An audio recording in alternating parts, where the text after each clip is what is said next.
What's going on, guys? Today is Saturday, February 17th, and we have a winter storm coming at us. This is actually the first time this year that we have a winter storm warning, and as of right now, the National Weather Service is projecting 4 to 7 inches, so I'm excited about this. Unfortunately, it's going to be going through the night, which in some cases is a good thing because then there's less traffic on the road, less hassle I have to deal with. But on the flip side, it's going to be a very long night, so before big snowstorms like this occur, I try to get prepared. I try to get myself ready, make sure all my equipment's ready. So I'm going to take you along my routine today to show you what I do before a big storm. Good morning. Do you accept hundreds? We have change. Right now I don't have change. All right. Sorry. I'll do credit then. All right. Thank you very much. Now, coming to Dunkin' Donuts by no means is necessary, or perhaps a pre-storm ritual in my case, but sometimes you just gotta go get your D&D on. Today I got a multi-grain bagel with butter, non-toasted of course. I got a Boston cream donut, and my favorite, this is a medium Dunkaccino. For those of you that have never had a medium Dunkaccino before, well, not the size, but a Dunkaccino, you need to try this. I think it's absolutely incredible. So, what is a Dunkaccino? Dunkaccino is 50% coffee, 50% hot chocolate, so you get the perfect amount of caffeine, perfect amount of sweetness, and it's just delicious. It's just too hot. Seriously, why do they have to have the drinks this hot? Like, when I get my coffee and hot chocolate mixed together to form a Dunkaccino, I want to be able to drink this right here, right now. Now I gotta wait 10 minutes for it to cool down. What sense does that make?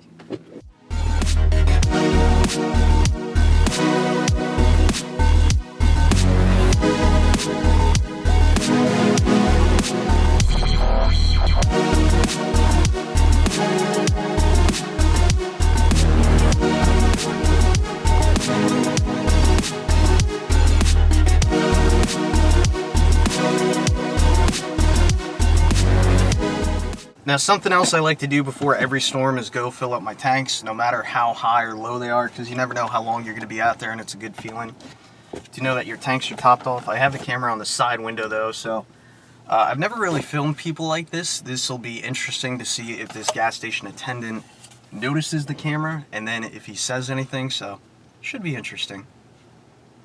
Good morning, sir. Can you fill it regular, please? Thank you.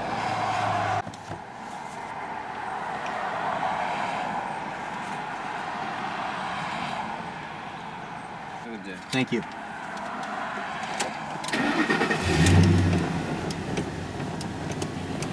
Alright, that didn't go too bad.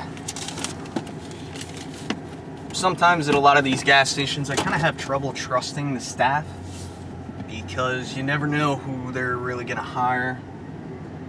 No offense to anyone that has a criminal record, but I mean, if you have a criminal record, generally you have done something bad, which would give the rest of the population a concern that you'd be inclined to do something bad again. So, coming back to my initial point, when you stop at gas stations, always keep an eye on the attendants. Make sure they're not secretly writing down your credit card number.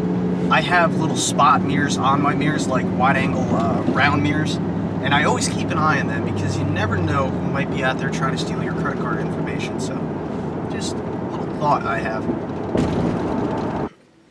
Alright, I stopped at the bank for a minute. I'm gonna get some cash. I don't have any cash on me right now, and I feel it's always important to have some cash on you for multiple reasons. You never know when you may need a hand and you may need to pay a guy a couple bucks to help pull you out of a situation, or oftentimes when you get hungry and you want to go get some food, stop at a quick store or something. I'm not talking about a gas station or something like that that always accepts credit cards, but if you want to go to a deli, quite oftentimes they'll have like a $10 minimum on credit cards or debit cards, so that's why I feel it's important to always carry a little bit of cash because you never know when it might come in handy.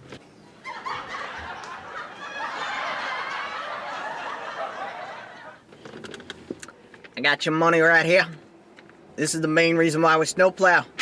For this stuff. To buy some nice things. Nice pieces of equipment. Some good food. Maybe a house. This is what makes our world go round. If we ain't getting none of this stuff, we ain't plowing. This is what it all comes down to right here. But, in all seriousness, I got $60, which I think $60 is the right amount to carry, because there's always a chance of you losing it, it slipping out of your back pocket or something, or you getting mugged if you're in a bad area, so always be safe with that. But, yeah, always important to have some cash on you.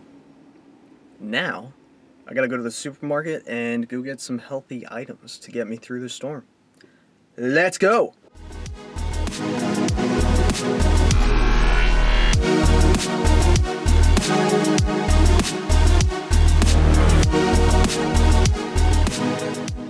Alright, so I got some cold cuts, some apples, banana.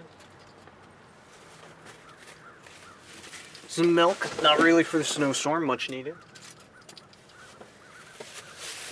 Some hot cocoa.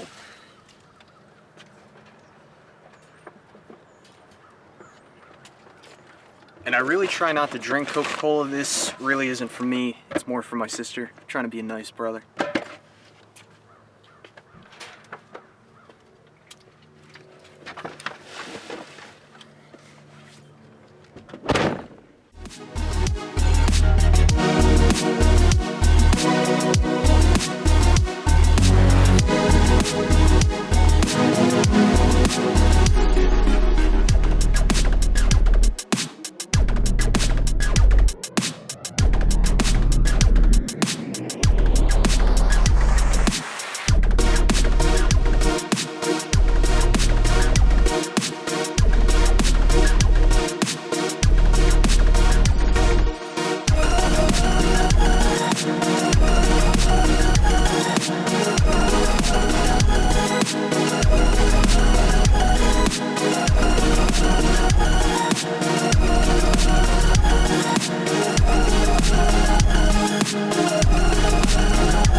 Alright, and with that, I'd say we're about ready for this storm as we could ever be. Fueled up the truck. I got some healthy food for this storm. It's important to eat healthy during these events, especially if you're going to be at long hours, but it's important to eat healthy in general. It allows you to stay more focused, gives you more prolonged energy. You definitely want to try and avoid eating most fast food where you can. I'd say Subway is an acceptable form of fast food, but you know, the McDonald's, Wendy's, all those fast food chains, really try and avoid them. Yeah, what else did we do? We put the plow on, put some counterweight in the back, and yeah. The only other thing I got to do now is just check my fluids real quick. Always important to check your oil and all your fluids, make sure they're topped off before the storm, and we are about good to go. So definitely stay tuned, because I'm sure there's going to be some interesting videos to follow this of me plowing in this storm, as well as any other strange and interesting things I see on the road, so stay tuned!